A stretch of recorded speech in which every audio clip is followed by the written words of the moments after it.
A lot of people who make arguments for the Department of Education aren't aware why the Department of Education was created in the first place. We will teach students to love their country, not to hate their country like they're taught right now. I don't want to say too much, but we're going to have a lot of fun at the Department of Education. The United States spends more money on education than any other country in the world, and yet we get the worst outcomes. Why was the Department of Education created, and what was its purpose? That must be a useful place to start. It had a purpose, presumably. What was that purpose? It to me seems like a highly relevant question, yet in this discussion about government reform, it's interesting how eager people are to skip over that question and just to talk about, okay, but we got the status quo and it's just going to be disruptive, versus asking the question of, okay, this institution was created, it had an original purpose. Is that purpose still relevant? Is this organization at all fulfilling that purpose today? To me, those are some relevant questions to ask. So let's talk about that for the Department of Education.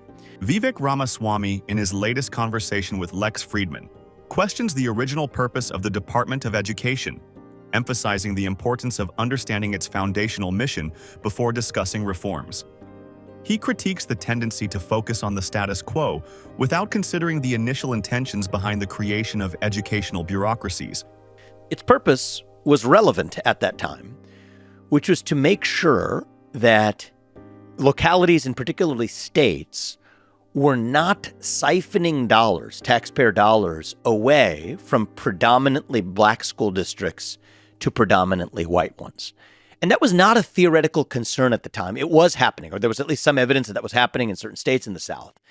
And so you may say you don't like the federal solution. You may say you like the federal solution, but like it or not, that was the original purpose of the U.S. Department of Education, to make sure that from a federal perspective, states were not systematically disadvantaging black school districts over predominantly white ones.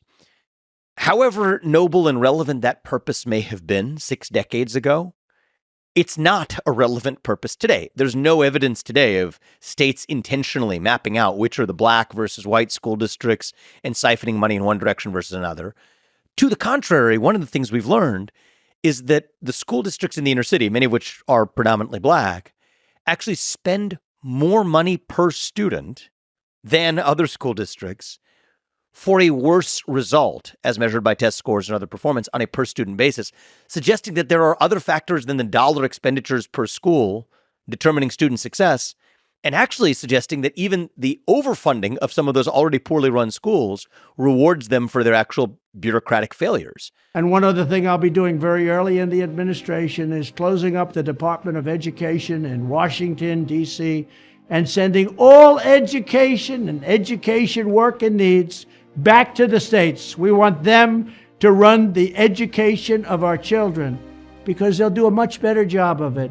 You can't do worse. We spend more money per pupil by 3 times than any other nation, and yet we're absolutely at the bottom.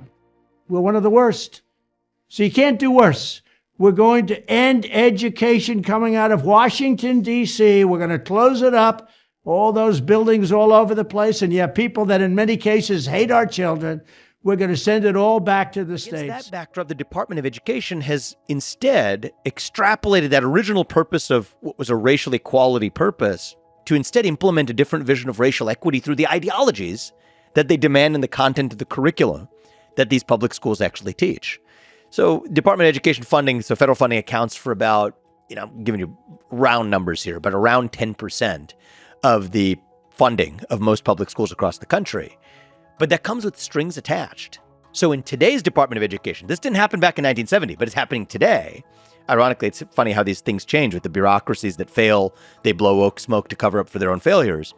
What happens with today's Department of Education? They effectively say you don't get that funding unless you adopt certain goals deemed at achieving racial or gender equity goals. And in fact, they also intervene in the curriculum where there's evidence of schools in the Midwest or in the Great Plains that have been denied funding because Department of Education funding, so long as they have certain subjects like archery. There was one instance of a school that had archery in its curriculum. I find that to be pretty interesting, actually. I think you have different kinds of physical education. This is one that combines mental focus with physical aptitude. But hey, maybe I'm biased. Doesn't matter whether you like archery or not.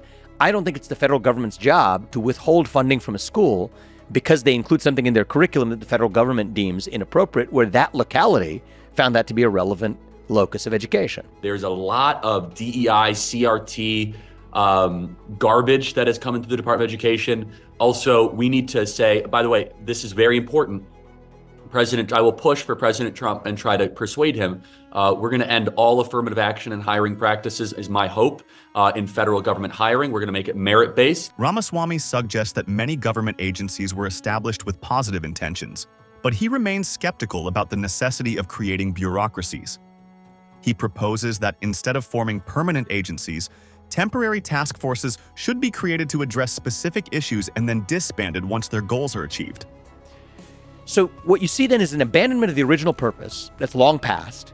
You don't have this problem that the Department of Education was originally formed to solve of siphoning money from black school districts to white school districts and laundering that effectively in public funds. That doesn't exist anymore. So they find new purposes instead, creating a lot more damage along the way. One way to think about this is, for a lot of these agencies, were many of them formed with a positive intention at the outset? Yes. Where that positive intention existed, I'm still a skeptic of creating bureaucracies, but if you're going to create one, at least make it, what should we call it? A task force. Make it a task force. A task force versus an agency means after it's done, you celebrate, you've done your work, pat yourself on the back, and then move on, rather than creating a standing bureaucracy, which actually finds things to do after it has already solved or addressed the first reason it was born in the first place. And that's actually a beautiful thing to do. You don't see that happen enough in the American consciousness and the American culture of when an institution has achieved its purpose, celebrate it, and then move on. And I think that that culture in our government would result in a vastly restrained scope of government, rather than today, it's a one-way ratchet. Once you cause it to come into existence, you cause new things to come into existence, but the old one that came into existence continues to persist and exist as well. And that's where you get this metastasis over the last century. Ramaswamy highlights a cultural need for accountability and reflection on the effectiveness of government institutions, rather than allowing them to perpetuate without clear objectives. Listen to Ramaswamy's discussion with Al Sharpton before he withdrew the presidential nomination. I would hope we can agree that historically many communities of color have not enjoyed the same socio-economic benefits as white Americans, and many of those disparities persist to this day. What specifically would you do as president to address that problem? Al Sharpton is a prominent civil rights activist, Baptist minister, and political commentator known for his advocacy against racial injustice and his role as a frequent media presence in American public discourse. Al Sharpton is famous for his involvement in high-profile cases such as the Tawana Brawley controversy in 1987, the Crown Heights riots in 1991, and his advocacy for justice in the police killings of Amadou Diallo, 1999, Sean Bell, 2006, Eric Garner, 2014, and George Floyd, 2020. But you're asking a more important question about what are we going to do to ensure equality of opportunity in this country. You're right. We have been an imperfect nation. I've always said it. But we aspire towards perfection. How do we go that next step? I want to make sure kids aren't trapped in the ghetto of a zip code that they happen to be born in. To the contrary, I think every parent deserves to have the opportunity to send their kids to the best possible school. That's why I favor radical school choice in this country. I think it's a mystery, Reverend Sharpton. The very people who will wax eloquent about systemic racism are also the ones who are opposed to educational mobility. That's why I've said shut down the U.S. Department of Education. Use that $80 billion, put it in the hands of parents so they can actually send their kids to that best possible school they can. That's the actual civil rights issue of our time. So I stand for solutions. I stand for equality of opportunity, but I reject race-based quota systems. Donald Trump has tapped Vivek Ramaswamy to co-lead the new Department of Government Efficiency with Elon Musk, aiming to streamline bureaucracy and modernize federal operations.